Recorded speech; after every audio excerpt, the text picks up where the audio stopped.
Hello friends, law lecture में आप सब लोगों का स्वागत है। आज का हम लोगों का सब्जेक्ट है information technology and cyber law और टॉपिक है हमारा साइबर लॉ। तो इस वीडियो में आज हम लोग सिर्फ ये देखेंगे कि साइबर लॉ क्या है, उसकी इम्पोर्टेंस क्या है, क्यों उसकी ज़रूरत पड़ी, फीचर क्या है, ऑब्जेक्टिव क्या है, टाइप्स क्या है और लास्ट में हम लोग देखेंगे कि साइबर जूरिस्प्रूडेंस है क्या। तो चलो शुरू करते हैं। सबसे पहले बात करें साइबर लॉ की।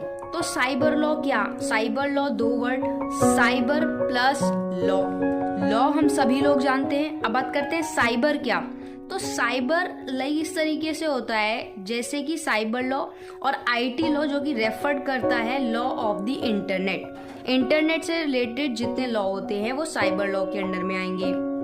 दूसरी बात, एक चीज यहाँ पे क्लियर कर दूं कि साइबर लॉ कोई एक्ट नहीं है पर आईटी एक्ट है। आईटी एक्ट पे अलग से हम वीडियो बनाने वाले हैं कि आईटी एक्ट क्या है, तो इसको मिक्स मत करना और ना ही इसमें कंफ्यूज होना। तो साइबर लॉ जो है उसकी डेफिनेशन ये कहती है कि जो लीगल सिस्टम है जो कि डिजाइन किया गया है इंटरनेट से रिलेटेड, कंप्यूटर है या साइबर स्पेस है, तो उसमें जब कोई लीगल इशू होता है तब उस कंडीशन में साइबर लॉ की जरूरत पड़ती है। दूसरी बात, साइबर लॉ का मीनिंग ये है कि एक लीगल इंफ्रास्ट्रक्चर है जो कि डील करता है साइबर क्राइम से। साइबर मतलब वही चीज की एक वर्चुअल रियलिटी हो गई, ठीक है। और अगर वहां पर कोई क्राइम होता है तो वो क्या रहेगा, साइबर लॉस को डील करेगा। अब एक एग्जांपल ले लो, जैसे ई कॉमर्स हो गया, ऑनलाइन सिक्योरिटी हो गई या इंफॉर्मेशन हो गई। जैसे कि कई बारी आजकल तो बहुत ज़्यादा ये सब चीज़ें देखने को मिलती हैं कि ओटीपी ले लिया या बैंक की कोई ट्रांजैक्शन कर दी, तो ये सब ऑनलाइन ये जो फ्रॉड हो रहा है, धोखाधड़ी हो रही है, लोगों के पैसों को बैंकों से पैसों को निकाला जा रहा है, तो ये क्या है, ये साइबर क्राइम है। मतलब क्राइम तो हो रहा है तो दिख नहीं रहा है, बट ये वर्चुअल लेवल पे एक स्पेस में, साइबर स्पेस में क्राइम हो रहा है। दूसरी बात, ये जो साइबर क्राइम है वो जेनरिक टर्म है जो कि रेफर करती है ऑल क्रिमिनल एक्टिविटीज जो कि जिसका मीडियम क्या है, कम्युनिकेशन, टेक्नोलॉजी और components, the internet, cyber space and world wide web, यानी कि WWW। कई बारी हम लोग ये देखते हैं कि कहीं पे किसी वेबसाइट पे हम अपनी इंफॉर्मेशन फिल कर देते हैं और वो वेबसाइट ही क्या होती है, फ्रॉड होती है। तो जब हम अपना पर्सनल डाटा शेयर करते हैं या अपनी पर्सनल इंफॉर्मेशन वहाँ पर फिल कर देते हैं, तो उससे क्या है कि हमारे साथ कुछ भी धोखाधड़ी या कोई भी ऐसा क्राइम अगर होता है तो उससे डील क्या करेगा, साइबर लॉ। अभी क्या है, हमको अगर जैसे सपोज मर्डर हो गया, ठीक है, या थेफ्ट हो गया, तो उसके लिए हमारे पास आईपीसी है।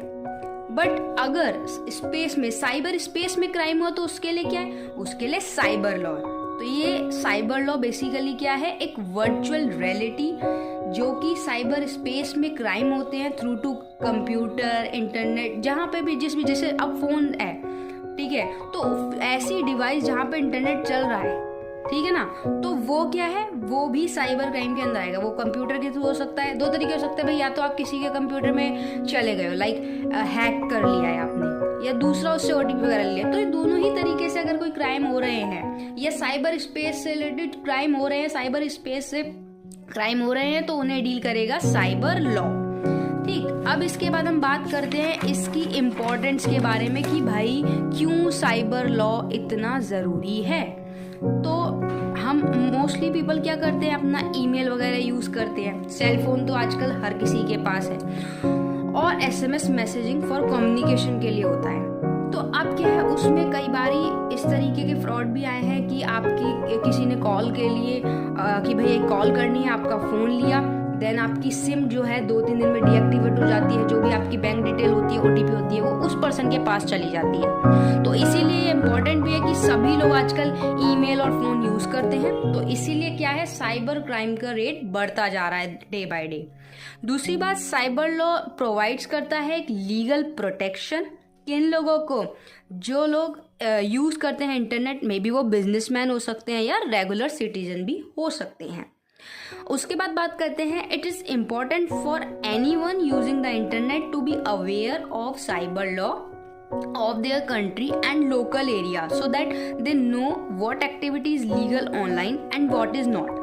अब कई बारी क्या होता है, सबसे ज़्यादा पेटीएम का हमने फ्रॉड देखा है कि केवाईसी करा लीजिए, तो हालांकि केवाईसी इंपॉर्टेंट तो है बट वो लीगली है, मतलब वो वेबसाइट जेन्युइन है या नहीं है, तो ये चीज़ भी होती है। तो इसीलिए साइबर लॉ इतना इम्पोर्टेंट हो जाता है। साइबर क्राइम का रेट इतना बढ़ रहा है कि साइबर लॉ की इम्पोर्टेंस बढ़ती जा रही है।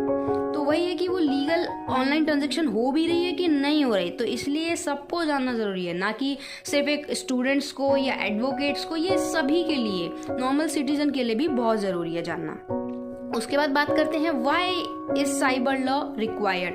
तो अभी तक हम इतना समझ चुके हैं कि रिक्वायर्ड क्यों है, बट फिर भी थोड़ा सा पढ़ लेते हैं। जैसा एक एनी अदर लॉ होते हैं भाई, अगर कोई वैसे क्राइम हो रहा है सोसाइटी में हो रहा है, किस तरीके से हो रहा है, तो आईपीसी है, बट एनी अदर लॉ जो है उसी तरीके से साइबर लॉ कंसिस्ट करता है of rule that dictate how people and company should use the internet and computers while other rules protect people from getting trapped.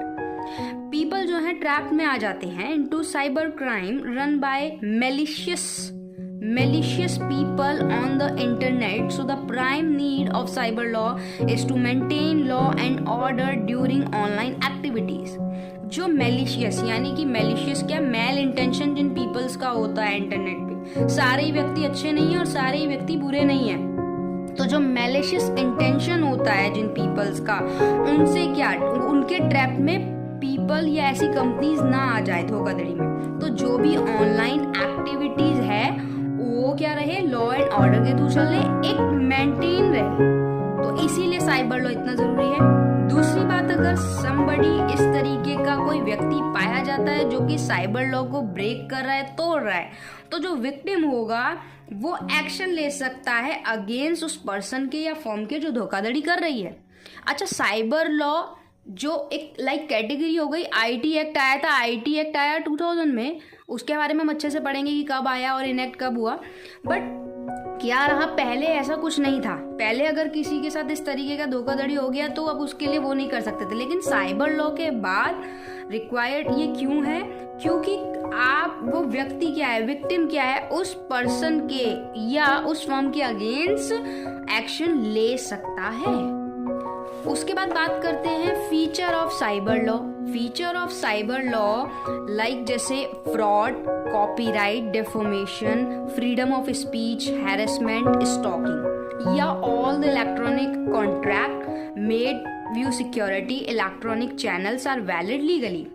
दूसरी बात, जो नेचर ऑफ साइबर लॉ है, ये IT act even apply online crimes और offence. Cyber law क्या है कि online जो भी क्राइम हुआ वो और जो ऑफेंस होते हैं वो वहां पर लगता है, एप्लीकेबल होता है। उसके बाद बात करते हैं ऑब्जेक्टिव क्या है।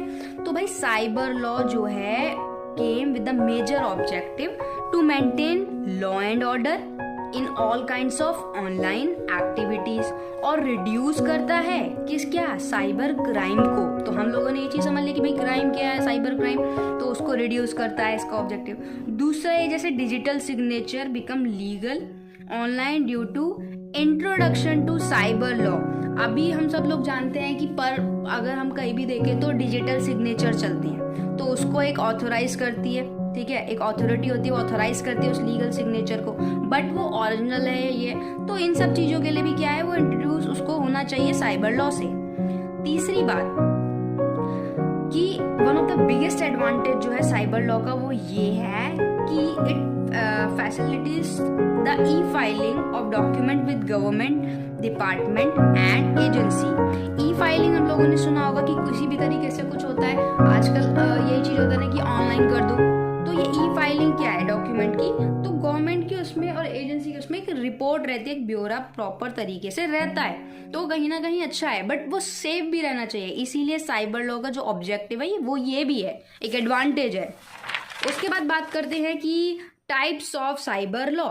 तो टाइप्स ऑफ साइबर लॉ में अगर देखें तो लाइक कॉपीराइट हो गया, भाई अगर मैंने कोई चीज़ बनाई है, कोई चीज़ मेरी है और मैंने अब उस पर कॉपीराइट करा लिया अपना, अब कोई और पर्सन सेम मेरी चीज़ को कॉपी करके या चोरी करके नहीं कर सकता ना, क्योंकि मेरा उस पर कॉपीराइट है। तो यहाँ पे मैं उस पर्सन के अगेंस्ट क्या कर सकती हूँ, एक्शन ले सकती हूँ। डेफोमेशन कई बारी सेलिब्रिटीज़ के लिए या वैसे भी होता है कि लोग नीचे उनके फोटोज़ पे या पोस्ट पे गलत गलत कमेंट कर देते हैं, डिफेम करते हैं, जिनके मिलियन फॉलोवर्स हैं, इस तरीके की चीज़ें करते हैं, तो वो भी है। सॉरी। तीसरा आता है फ्रॉड में लाइक हम सब लोगों ने ये चीज़ तो बहुत ही कॉमन है देखी होगी कि ऑनलाइन ट्रांजैक्शन, जैसे कि OTP शेयर कर दिया, आपका डेबिट कार्ड एक्सपायर हो रहा है, ये हो गया, तो ये सारी चीज़ें। उसके बाद हैरेसमेंट या स्टॉक करना फेसबुक पे या अदर सोशल मीडिया पे, कई बारी क्या होता है कि हैरेसमेंट करते हैं, स्टॉक करते हैं, गलत तरीके की इमेजेस बना के, बहुत सारी चीज़ें ये सब होती हैं, हम सब लोग नॉन है इस चीज़ के लिए। उसके बाद फ्रीडम ऑफ स्पीच की sorry avoid free speech that may cause immoral online, मतलब इस तरीके की स्पीच या इस तरीके का कुछ भी बोलना या कहना जो कि मॉरलिटी के अगेंस्ट है, तो भी उसे कौन देखेगा, साइबर लॉ देखेगा। लाइक ट्रेड सीक्रेट्स वगैरह इंटरनेशनल लेवल पे और भी बहुत सारी चीजें होती हैं। अच्छा, यहाँ पे एक चीज है, मान लो कि कोई व्यक्ति, अब यहाँ क्वेश्चन आता है कि भाई कोई व्यक्ति इंडिया में है, ठीक है, और उसके साथ फ्रॉड हुआ, कहाँ से, USA से कॉल आया और वहां से फ्रॉड हुआ। अब क्या हम USA जाएंगे पकड़ेंगे, नहीं। क्या है कि कंट्रीज में ट्रीटीज होती हैं, ठीक है, ट्रीटीज होती है कि भाई आप अपने नागरिकों को, अपने सिटीजन्स को देखो, हम इधर के देखेंगे। तो इस तरीके से जो ये भी होगा, ये साइबर लॉ के अंडर में आएगा, भले वो दूसरी कंट्री में है, बट वो अगर इंडिया के कंप्यूटर में हैक कर रहा है या सेम ऐसे अगर इंडिया वाला कर रहा है तो वो गलत है। तो वहां पे उसी देश के लोग उसको, उसी देश में उसको देखा जाएगा, ये नहीं कि हम यहाँ से जाएंगे, नहीं। ट्रीटीज हो जाती है तो वहां से उन्हें पनिशमेंट मिलती है। उसके बाद लास्ट है हमारा साइबर जूरिस्प्रूडेंस। साइबर जूरिस्प्रूडेंस का मतलब ये होता है, तोड़ देते हैं इसको, साइबर मतलब virtual reality, jurisprudence juris plus prudentia, यानी कि द स्टडी और knowledge of law. Basically cyber jurisprudence क्या होता है, cyber jurisprudence is a study of law which is directly related to cyber crime, जो कि डायरेक्टली रिलेटेड है साइबर क्राइम से। Cyber jurisprudence also describe the principle of legal issues की बात करता है, which exclusively regulate the cyber space and internet. वही वाली चीज है कि साइबर स्पेस और इंटरनेट में किसी तरीके से क्राइम हो रहा है, कोई ऑफेंस हो रहा है, तो वो क्या कहलाएगा, वो साइबर लॉ के अंडर में आएगा। और वो पर्सन क्या होगा, वो पर्सन जिसके साथ, जो विक्टिम जिसके साथ इस तरीके का कोई ऑफेंस या साइबर क्राइम हुआ है, वो एक्शन ले सकता है। तो आज की वीडियो में इतना ही। आज हम लोगों ने बस बेसिकली साइबर लॉ को समझा है। आगे आने वाली वीडियो में हम लोग समझेंगे कि IT एक्ट क्या है और उसमें क्या क्या होता है। वीडियो अच्छी लगे तो लाइक करना और शेयर करना, और चैनल पे नए हो तो चैनल को सब्सक्राइब करके बेल आइकन प्रेस करना। Thank you so much.